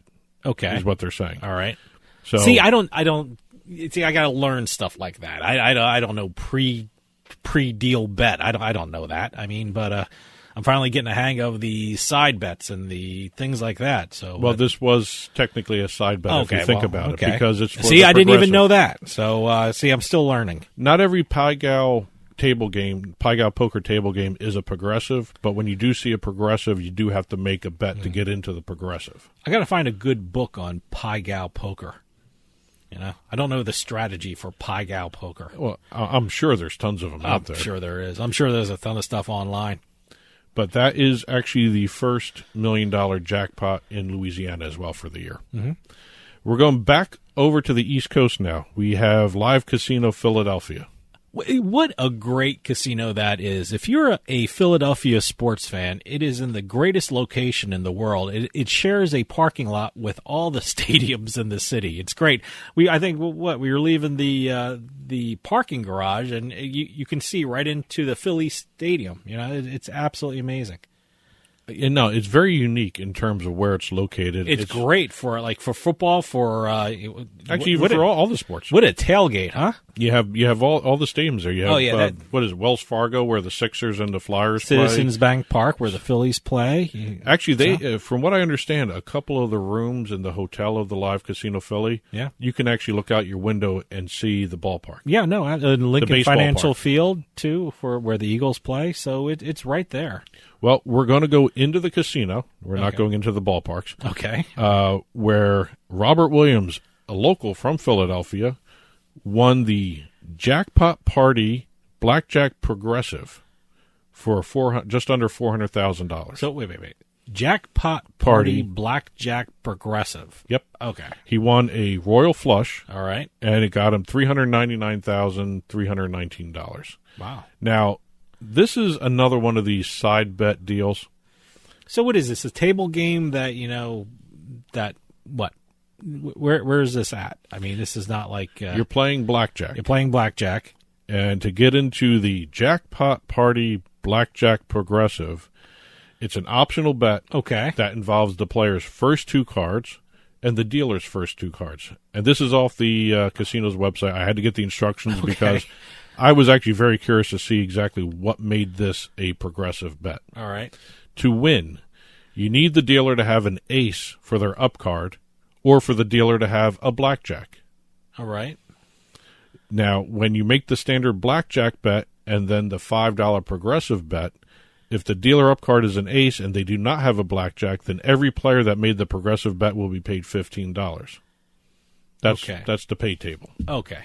In the event the dealer has a blackjack, a player that made the progressive wager will use their two cards, along with the dealer's two cards, to make a 4-card poker hand. Oh, okay. The bet considers the best hand possible among the 4-card poker hand. So basically, you have to do the side bet, whatever amount you're going to bet, to trigger the Jackpot Party Blackjack Progressive. You take your first two cards dealt. You take the dealer's first two cards dealt. If he doesn't have a blackjack.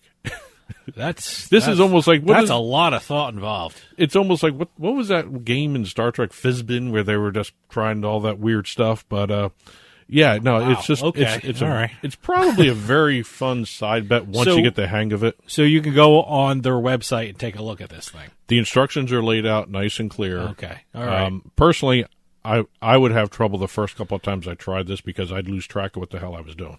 Yeah, I mean, like I said, I'm going to check out Live Casino Philly's website and check this out. Well, sounds interesting. All their games have all the instructions there, so if you want to try this progressive bet, and you know what, a lot of casinos have side bets like this everywhere. Yeah. Before you go, if you want to get into some of these progressive side bets, these progressive jackpot party things or whatever they're going to call them, go on the website. Sometimes they have the instructions there. Learn the game before you do that bet. It seems like it's worth it. What, the guy won $399,000? They didn't say what his bet was, though. Oh, okay. So I'm sure it wasn't $399,000. So I'm sure he did not break even. He didn't break even, so he won big. So, well, we're going to go down south to Florida now. Seminole Classic Casino in Hollywood, Florida. We're not going to talk one jackpot. We're going to talk 4 in one day. 4 in one day.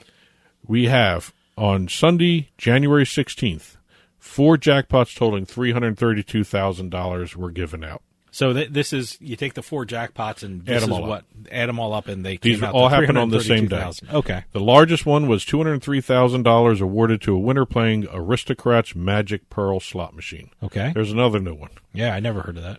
The other jackpots, Aristocrats Lightning Cash Machine gave out $63,000 to another player. Then you have Konami's Ba Fang Jin Bao Abundant Fortune Machine. Boy, that's a mouthful. Wow. Okay. For $38,697 was paid out. And then, this one's disappointing after that all those words there. AGS's Royal Reels. What a simple name compared to that last one. Okay. $25,000. Hey, paid I'd out. be happy with that one. $332,000 total given out by the Seminole Classic Casino in Hollywood, Florida. Thank you again for the press release. Great to know that something like that happened on one day. It's kind of unique to see 4 jackpots of those sizes being given out in one day. It's pretty impressive. 4 in one day, huh? Well, now we're going to go two different states, same casino. Okay. Twin Spires Online Casino. Boy, I'm hearing a lot about Twin Spires. Well, they're starting to get more and more popular because they're spreading out. They're expanding into different states. Well, and obviously they're giving out jackpots, too. People are winning jackpots on Twin Spires, so that's pretty cool. We have a Michigan jackpot and a Pennsylvania jackpot. All right. Julie L. from Michigan was playing Divine Fortune. Ah, I like that game. She won $96,244 playing the NetEnt slot machine. Good slot machine. Did not say what the size of the bet was. Okay. Did not say how long she was playing. But that's a good amount of money anyway, for however long she was playing. Now we're over in Pennsylvania again. We have Justin F. won $93,000 on an 80-cent pull at the Twin Spires playing, you guessed it, Divine Fortune. Wow, look at Divine Fortune. I told you, that's a good slot machine. It's constantly paying out on these things. Yeah. And it's a lot of fun to play, too. Prior to this last jackpot in Pennsylvania for Justin, the $93,000, it produced, this same game, produced a $75,000 jackpot on May 17th of last year, $71,000 on August 2nd, and a $145,000 jackpot on August 9th. Mm-hmm. So there's an instance of 1, 2, 3, 4, 5 jackpots given out by Divine Fortune on Twin Spires casinos. Wow. Different states, same games. Yep. Going back into the Bayou, we have another Louisiana jackpot to talk about. Sam's Town Casino in Shreveport, Louisiana. A guest from Texas kicked off 2022 by hitting a jackpot of $63,000 playing Scientific Games Aftershock slot machine. Never heard of that one. That's an interesting one because I took a look at it in terms of there's a whole bunch of different bonus features attached to it, and what happens when you hit Aftershock, the reels start going by themselves. You know, it's like an aftershock of an earthquake where there's another little rumble after that. Right, that's what it does. I'll take a look for it. He was playing Aftershock Saturday afternoon and won the $63,000 after making a $5 bet. Wow.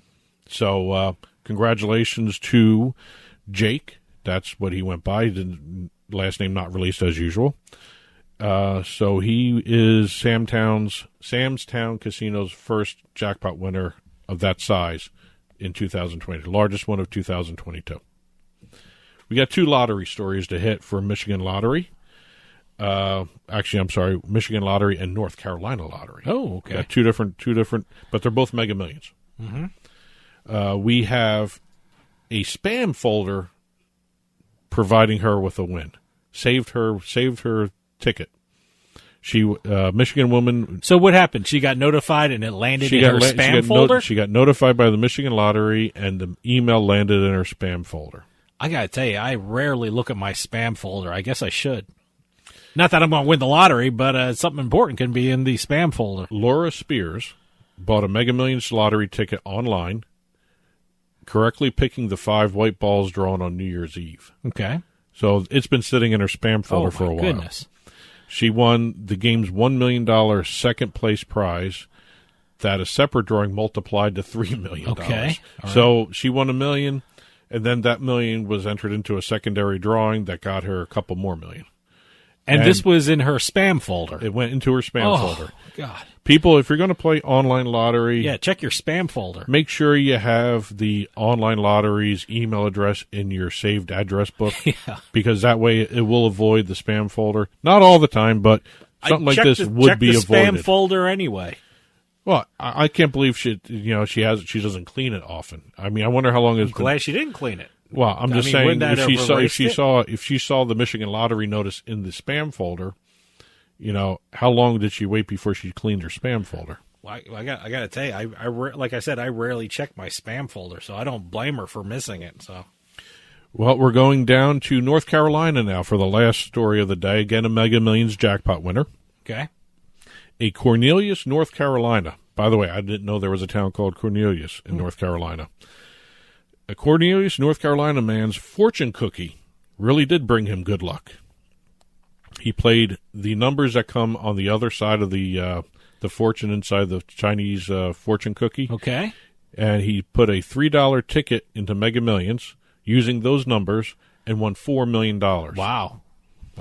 A retired Army sergeant. I rarely look at those numbers. Let me tell you, it's a disabled veteran who won this. Good for him. And it's nice to see something like that happen. He gets the fortune cookie from the Red Bull in Charlotte, which is a Chinese restaurant where him and his wife eat all the time. Mm-hmm.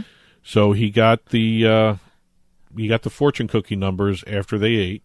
They say he usually buys them at the Red Bull anyway. Mm-hmm. This is the first time he actually decided to use the numbers on the back of the fortune cookie. It's a pretty good move. I actually, I noticed after seeing this story, I looked at the fortune cookie numbers, from the last Chinese restaurant I went to. They do have the right amount of number. I wonder if that's designed that way for lottery. Yeah, I'll try it. I'll give it a shot. I would never have thought that would have worked, but good for him. Well, he took a chance, and he bought the ticket online this time.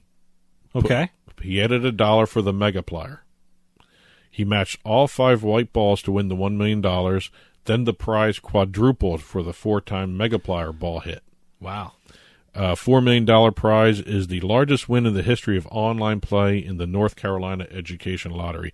That was historic. I guess not just for the amount, but also for the fact that the fortune cookie saved him, too. That's great. So congratulations to all our winners this week. Again, keep those press releases coming in. Love seeing all the different winners announced, whether it's a lottery or a casino or a bad beat or whatever it is, even bingo and keno we've talked about. Sure.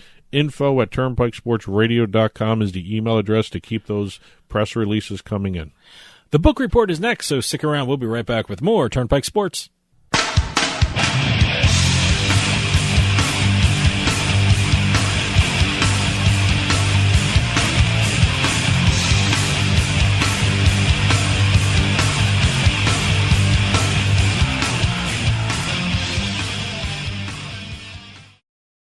Free stuff is awesome, but free stuff that will spice up your bedroom is even better. Just go to adamandeve.com and select almost any one item for 50% off, and then we'll load on the free stuff. Just enter this very exclusive code, BABE16 at checkout, and you'll get 10 tantalizing free gifts, including a sexy item for him, a special toy for her, and a third item you'll both enjoy.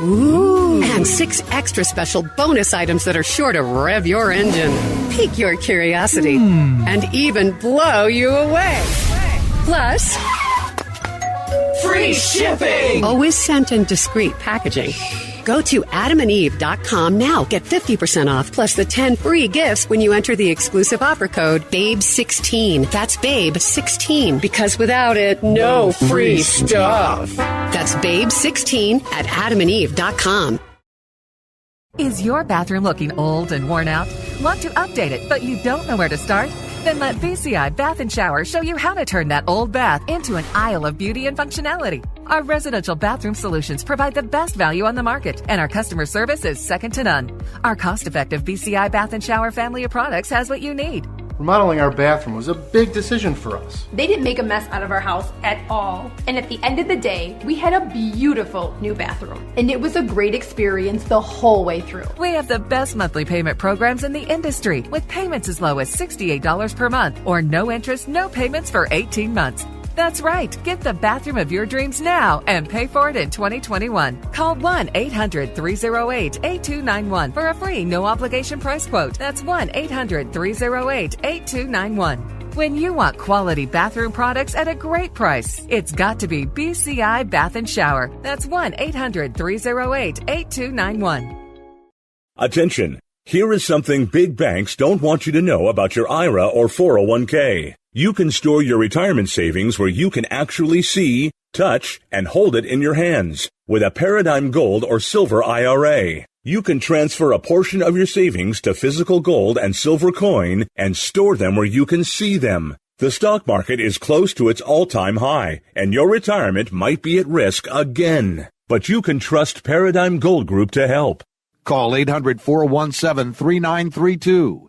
800-417-3932. Paradigm Gold Group is a gold IRA leader, rated A+ by the Better Business Bureau, where gold and silver has been in the family business for over 40 years. Call for your free guide to Paradigm's Gold IRA. Protect your retirement savings today with Paradigm. Call 800-417-3932. 800-417-3932.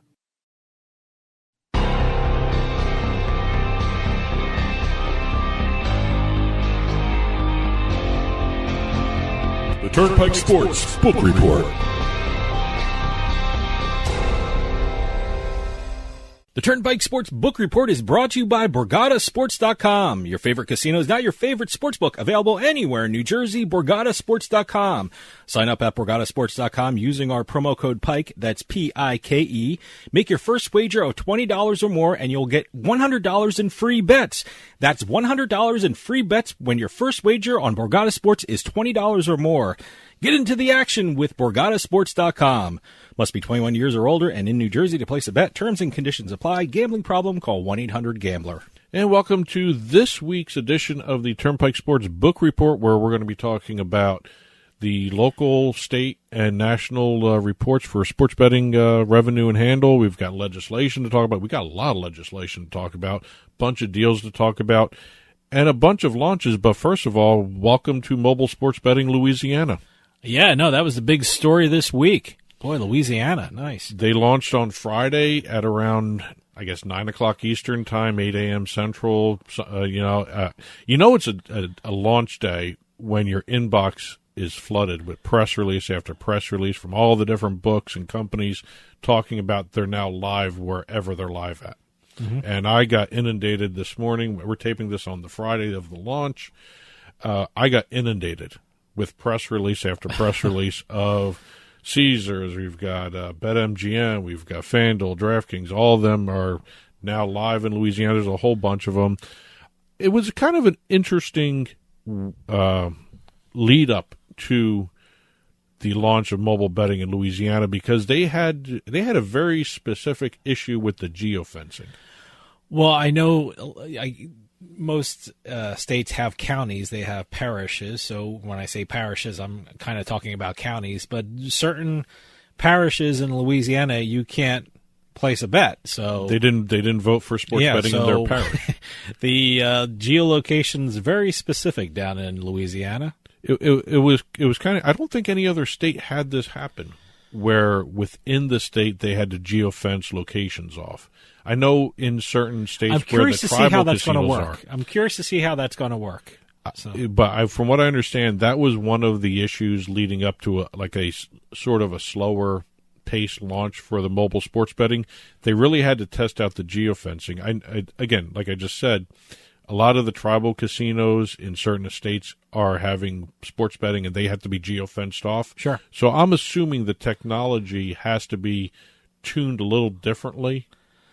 Look, the technology is so good nowadays. When New Jersey first started online casinos, and I guess it was 2013, I gotta be honest with you, the geolocation was a mess. I could play casinos in one room of my house, but I couldn't play in the other room of my house, and that was one of the big things about it. And you had to be certain a couple of miles away from the border of the different states, so it was just a mess. And I'm glad the technology is really improving. One of the other reasons they launched it this weekend is because of the conference championship game involving the Bengals. Sure. They have 2 LSU players. Yep. Burrow and Lamar Chase, or Jamar Chase. I'm assuming, I don't know if that's an indication that they don't think they're going to make it to the Super Bowl. I don't. Well, look, this was the playoffs for football, and certainly the Super Bowl was a goal for any sports betting market. So, what I don't know what the the goal the goal was, is Super Bowl, but certainly the Super Bowl. But certainly it doesn't hurt that 2 LSU players played the conference championship. Like I said, I hope this is an indication that they don't think they're going to make it to the Super Bowl. But again, Louisiana is going to be fun to watch these first couple of weeks here. I don't know if it's going to be New York level numbers coming out of them, but it may be Arizona numbers. Yeah, well, we'll see. Because Louisiana has Texans coming over the border to do mobile sports betting, because Texas has nothing. Yep. Other than private card rooms. It should be interesting. But they launched. They have 6, supposedly 6 sports books launched: Betfred, BetMGM, BetRivers, Caesars, DraftKings, and FanDuel. I didn't get any notice from Betfred or BetRivers, but I'm assuming they're launching today too. Again, I'm saying this as we're taping it. And the one thing I noticed also, Caesars is in great position in Louisiana. They've got the naming rights to the Superdome, and that's going to have some March Madness games in it.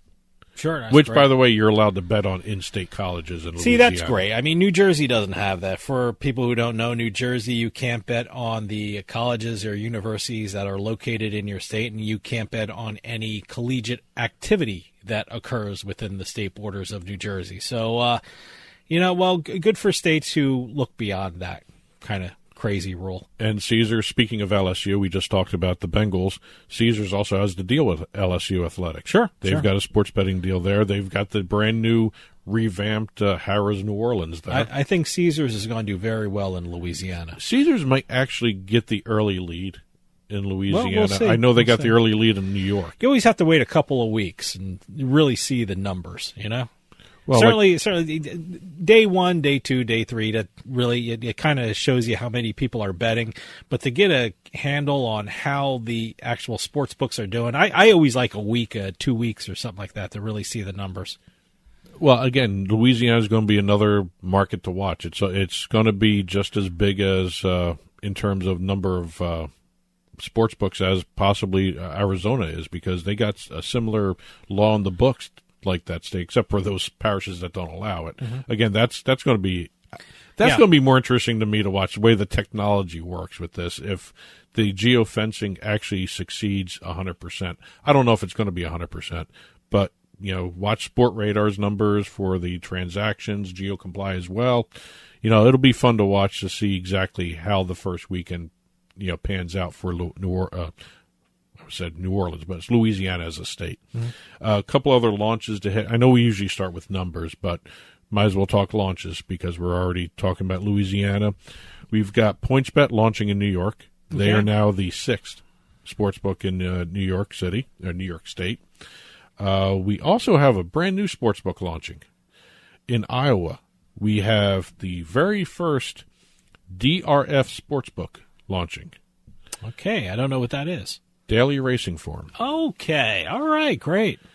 They are the first sports book for Affinity Interactive. They have the deal with the Daily Racing Form to launch DRF bets. They are the 18th online sports book in Iowa. Wow, they have a lot. That's a growing market there too. Sure. Iowa is number 3 in terms of the number of active operators. Okay. They are number 3, Colorado, then Jersey, then Iowa. Okay. You wouldn't think Iowa would be there. Yeah, I would think I was surprised when you said how many online sports books they have. So good for Iowa. Hard Rock announced a deal to launch Hard Rock Sportsbook in Arizona. Okay. No launch date has been announced, but they have made that deal. One interesting, I guess you can call this a product launch. I don't know how else to call this for PointsBet. We just talked about them launching in New York State. They have launched, and let me get this right, live in-game, same-game parlay options for NFL and NBA contests. It's interesting. Now, most places, most books offer pregame, same-game parlays. Yeah, I've never have done a same-game parlay live in-game. Well, that's so now I can the do very it in first PointsBet. one, only with PointsBet. I'm going to try that. It's an interesting They've thing. got that technology that they got from Odds Factory, where it allows them to seamlessly update the odds and the data and the content from the different sporting events. I think we talked about it last week where they had just tested it out, this technology, during an NFL playoff game, and what people noticed was there was no suspensions of numbers. You know, like when every so often you try and make an in-game bet and you hit that SUSP on the screen. Uh-huh. This technology that they have allows them to avoid having to do that. Well, I'm certainly going to try it. I have a PointsBet account, and I'm definitely going to give this a shot. Well, in-game betting is popular. Oh, it's very popular. And as a matter of fact, it's becoming very popular in Canada, of all places, too. Okay. The Ontario Lottery and Gaming Corporation. This was an interesting number. 42% of all wagering is in-game betting on their Pro Line Plus sports betting platform. 50% of all bets placed on NBA games were in-game. 38% of both NHL and MLB games were in-game bets. 33% of its football betting, American football, NFL and the college, were in-game betting. So in-game is becoming very popular in Canada, more so than pre-game betting. Those numbers are going to skyrocket because I don't think Canada has had a baseball season yet because baseball is such a great sport for in-game betting. And, if Canadians like in-game betting, try it with baseball. It's a lot of fun. Over with the British Columbia Lottery, their sports betting operation, they have the PlayNow.com platform. They reported a 176% increase in in-game betting since they launched. So your statement about baseball may actually be even bigger on the Play Now platform. Yeah. So kind of fun to watch some of these launches, some of these different new products coming out. I'm very curious to see how DRF Bets performs. Yeah, no, it's such a well-known brand. Certainly, yeah. No, I like the fact that they're getting into that. I wonder if people are going to get confused with the DRF. If I didn't tell you it was Daily Racing Form, would you think DRF? No, I wasn't thinking Daily Racing Form at all. I just don't think of them in terms of sports betting, but now I have to. Well, they have launched, and they do plan to expand to other states. So. Good. I hope they come to Jersey. Now, let's go back to how we usually start the show here, talking about some of the numbers that are the state and national reports that come out for sports betting. Arizona reported their numbers for November. Fastest state to $1 billion in handle in the entire country. That's incredible. 3 months, right? That's going to be shattered by New York. Well, New York already has sports betting. They just started mobile sports betting. But mobile sports betting alone is going to be $1 billion after the first month. But Arizona is 3 months old. Yes. 3 months old. I mean, it's not like New York. That'll be a very interesting market to see if they can sustain that as well. I know because I saw the October numbers and the November numbers. The November handle was slightly lower than October. So I wonder how... Well, October is always a big month because, you have all the sports playing. You have the World Series. So November is always going to be a little lower than October. Well, with Arizona being the final state to report their November numbers, God, we used to think Illinois was late. Boy, they still have to do their December one, too. Yeah. Okay. Illinois now looks early compared to Arizona with these reports. For November sports betting revenue, in terms of sports betting handle, November brought in $7.4 billion in handle. We have a national monthly record in terms of revenue for November. We have a revenue record of $634.9 million in total sports betting revenue across the country. The previous record was set in October. That was $514.8 million. So we have over $100 million more in revenue coming in November than we did in October. And I don't know if that's a function of bad betting, or is it a function of more books coming online? It could be both. Or more states. Yeah, no, it's hard to get these numbers down because, you wonder how much of the expanding sports betting market is just driving these numbers up, and you're wondering how much of, how well people are betting, people getting money from the state and the hold and things like that. So it's that's why there are companies looking at these numbers constantly. Well, I know Nevada had almost an all-time low hold in terms of their monthly numbers. I think it was something like a 1.58% or 1.8. It was under 2% hold. So the books did not do well in terms of the $1 billion handle only brought in a really low amount of revenue. Yeah, no, that's what I'm saying. I'm curious to see how much the books are making and the people are taking from the books, and how that affects the revenue things and like that. So it's very interesting. Continuing with one other little national note, 21 of 24 states set new monthly revenue records in November. Okay. Wow. Tennessee became the 8th state to surpass $3 billion in handle. They joined New Jersey, Nevada, Illinois, Pennsylvania, Colorado, Indiana, and Michigan to hit $3 billion in handle. I'm very curious to see when Arizona hits that number, too. Well, yeah, no, pretty soon, I would think. Oh, I think Arizona is just an incredible market. And as we've been saying throughout this segment here, Arizona took 3 months to hit the $1 billion mark. They actually did $1.2 billion in 3 months. That was their total handle. They are also the 6th state to reach $50 million in gross gaming revenue for a month. They joined New Jersey, Nevada, Illinois, Pennsylvania, Michigan as the only 6 states to hit $50 million in gross gaming revenue. Now, gross gaming revenue is the overall revenue before all the promo dollars are taken out. Yep. So whatever the taxable revenue is, they set the record in terms of gross gaming revenue, because I know some states don't allow for the promos to be taken out before they tax them. Yeah. As a matter of fact, we're going to see possibly a change in Virginia doing that. They have a bill on the books that says that after the first 12 months of operation, you can't deduct the promos before you're getting taxed on the number that comes in. We'll see. So we'll see what happens there. Yeah, exactly. We actually have a whole bunch of legislation. Since I just brought up the legislation, I might as well talk about some of the things that are going on in the various states. We actually have a Hawaii sports betting bill to talk about. See, I don't think that's going anywhere.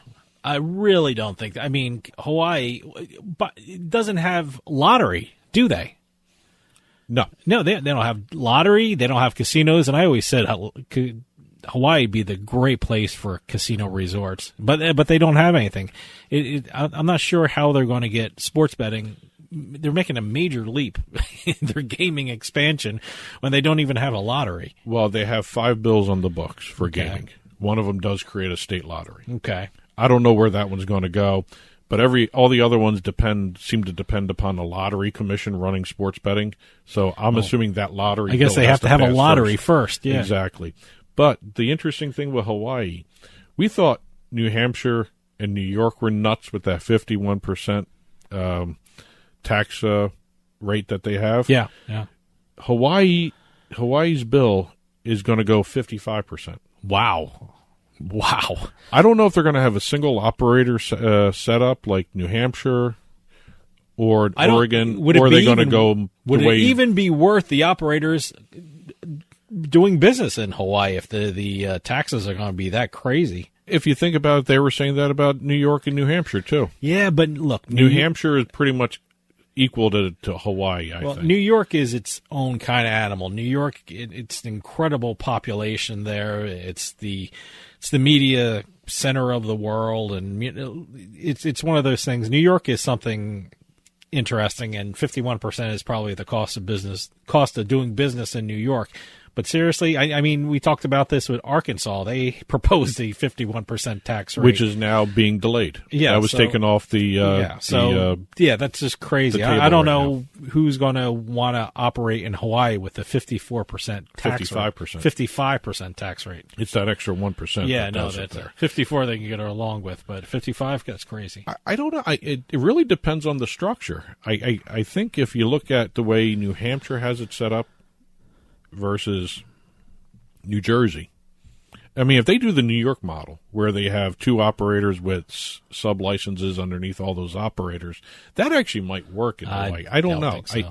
I know there's a lot of people going from Hawaii to gamble in the United States. That's a huge... that they have a huge population doing that. Well, didn't you just do something in Beating the House that two people from Hawaii won jackpots? In Vegas, yeah. No, I guess Vegas is the place to go if you live in Hawaii. If you live in one of the vacation capitals of the world as Hawaii, where do you go on vacation? I guess you go to Vegas. Yep. But again, it'll actually be kind of interesting to see what passes in Hawaii. They've had these bills on the books. Nothing's going to pass in since Hawaii. 2020, 2021. Nothing's going anywhere in Hawaii. We'll see what happens with that one. Maryland's going to be kind of interesting to watch because even though Maryland has all these different sports books being launched in terms of the mobile as well as the retail books, there's a new bill being considered by the Maryland legislature, the Maryland Senate to be exact. They will restrict the awarding of sports betting licenses if the location that's applying for a sports betting license is near a sports venue that's already been awarded a sports betting license. Okay. So if you're within a certain radius of a venue, a sports venue that has a sports betting license, don't bother applying. You're not going to get it if this passes. Oh, okay. So they're already pulling back some of these licenses. If you think about it, they had what 80 licenses on the books for this state, and now they're actually maybe this is smart. This is kind of a regulatory maneuver where they're actually going to have better control over it. Well, it also restricts competition, and competition between either casinos or sports betting operators, it's always good for the consumer. So I don't know why they're doing something like this. I don't get the reason. More competition is better for the consumer. So, well, I don't know what their reasoning is. Well, over in Ohio, which hasn't launched yet, they passed it. They haven't launched yet. They have issued a revised set of rules for sports betting, which means they're getting closer to the launch. See, I thought they were going to be launching within like a couple of weeks after the start of the new year. They have I really thought they would. All the legislators have said they're going to take their time with this and do it the right way. They have so many examples in different states across this country. They know how it's going to work. They know the operators involved. They know how the operators do their business. So I'm not sure why they're taking so long to do this. Well, here may be the big reason.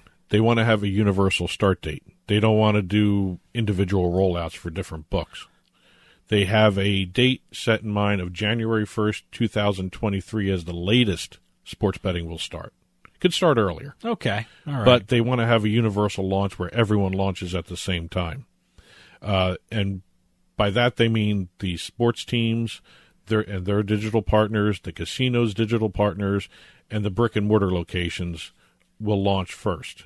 They're still going to have a staggered rollout, but the main licensees are going to launch first, and then they're going to have the kiosk-based venues launch after them. All right. But they want a universal start date. They don't want to do the piecemeal as they go along kind of thing. Hey, start right before baseball season. Although who knows with the lockout how that's going to go, but start before baseball season. Well, before we move on to some deals, the city of Tucson did something interesting in terms of sports betting.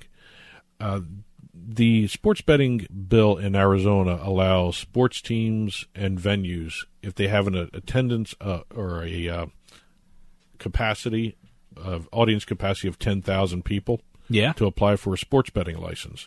In Tucson, the only team that could qualify as a pro sports team was the indoor football team, the Sugar Skulls. Okay. Sugar Skulls? The Tucson Sugar Skulls. That's a Day of the Dead kind of thing. That's what you give out. Oh, Day of the okay. Dead. All right. Yeah. Okay. Which is actually pretty cool. I looked Very at the interesting team logo name and everything else. It's actually a pretty cool looking team. They have an arena called the TCC Arena, which is run by the city of Tucson.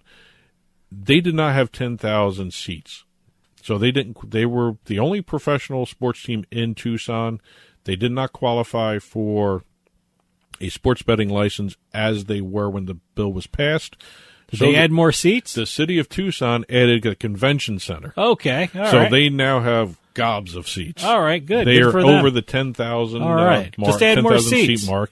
They added more seats, and they will be applying for a sports betting license. It's actually really nice to see a city bend over backwards to do that, because that's great. I think the city sees the money coming in already. Sure. And sure. It's kind of amazing the money that's coming in for Arizona. A couple of deals to talk about real quick. We have Caesars Sportsbook announcing a partnership agreement with the New York Racing Association, NYRA. Okay, good. Caesars is an official sports betting marketing partner and title sponsor of the NYRA Turf Triple Series.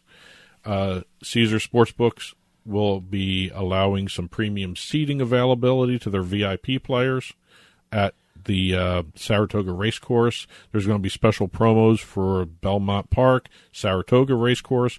Kind of an interesting deal in terms of NYRA Bets being involved with Caesars, and also NYRA Bets has the sports betting app with BetMGM as well. Oh, great. So they've got 2 sportsbook deals already on the books there. Actually, one last little piece of New York legislation to talk about. I don't know if you've been following the Seneca Nation and their lawsuit against New York about paying the gaming fees that they owe the state. Sure. A court ruled against them, and the court said that the Seneca Nation owed New York State $435 million. Seneca has finally agreed to pay that, but one of the conditions for them to pay the entire $435 million without even appealing it is they got to renegotiate the gaming compact in terms of allowing sports betting and some other expansions going on. So sports betting's working out to a lot of people's favor throughout New York State. We've got MaximBet announcing an agreement with sports betting provider Kambi, where MaximBet will be using Kambi's technology and sports betting services, as well as compliance management software. That's going to be a fun sports book to be on. I can't wait till they come to New Jersey. I guess they have future plans for New Jersey, so I can't wait for MaximBet. They've got a bunch of states in the pipeline. Yeah, not just New Jersey. Yeah. So it'll be. It's like one of those up and coming sports books. The BetMakers Technology, the horse racing group, announced a amended deal with Derby Development and the New Jersey Thoroughbred Horsemen's Association. It's an amended odds and data distribution deal that's going to go 15 years for fixed odds throughout the state. Before it was just for the fixed odds for 10 years, but one of the additional parts of the deal is a content distribution avenue where BetMakers will be the exclusive content distributor for a lot of the races in New Jersey that deal with fixed odds. Good. Well, that's a big thing, fixed odds. Yeah. Yeah. And I hate to go back to New York again. Okay. We have Wynn Resorts looking at selling off their online betting and gaming business. Oh, WynnBet, right? WynnBet. All right. What makes this interesting is if they sell their digital gaming business, there's already a possibility that Las Vegas Sands could buy that license in New York. Las Vegas Sands, in their investor day, said that they're going to continue to pursue digital gaming opportunities. And this was right after WynnBet said that they're going to be on the seller's block. Well, it looks like a good move for them then. That's it for this week's Turnpike Sports Book Report. Keep the press releases coming in to us for the book report segment, info@turnpikesportsradio.com. There will be a print version, as always, after this show is released. And head on over to turnpikesportsradio.com and click on the blog button for that as well. That'll do it for us this week. We'll see you next time on the Turnpike.